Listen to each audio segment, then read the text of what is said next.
So starting off with the Rococo era of the 1600s to 1750s in France, it was the later end of the Baroque period.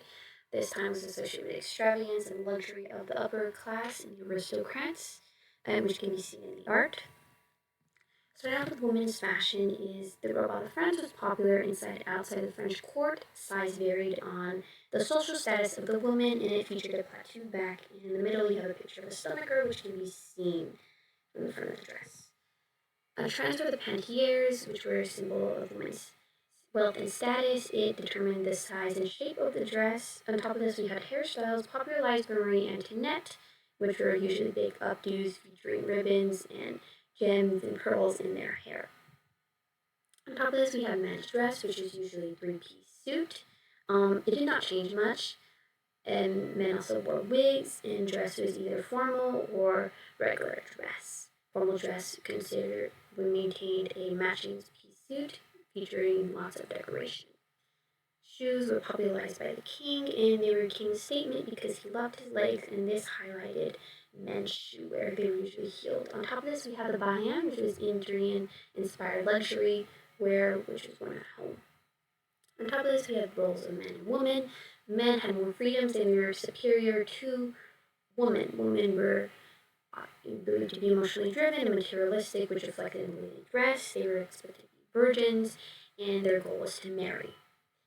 This affected hairstyles. Big wigs were worn by men, which was popularized by the king because he started to bald. Both genders wore this as a symbol of status. Both genders powdered their wigs white to maintain them. Now we have the upper class. It was featured royals, aristocrats, and nobles. They followed the court rules of dress, rounded corpse, which is the highest form of dress, and also had their formal dress, while the bourgeoisie copied the upper class but wore things on a lesser extreme, such as pantiers, which were much smaller.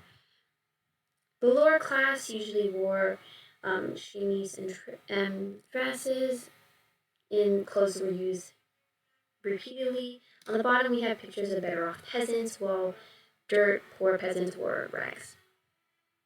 Political fashion influences were the king and the queen. The king was the godfather of fashion, helped set up the French economy. He also hosted a levee, which is basically a get ready with him, watch him get changed, do his morning prayers and everything. Well, the queen did not necessarily follow this, but she made a chemise dress popular, which was controversial at the same time, as well as making hairstyles popular. Next, we have Marie Pimpour. She influenced French fashion and was a trendsetter, was liked more than the queen. She also was popular among artisans. Another societal influence was the trade with Europe and Asia, which influenced the types of prints and patterns used, which can be seen in the pictures on the right. On top of this, we have fashion plates, which is media/social influence, which were sold to middle class and international clients to show French royal fashion. As well as art and architecture. Art and Rococo period influenced the colors used in dress, while the architecture, the curved lines and the S feature shapes and the usage of gold can be seen in prints. We have modern influence.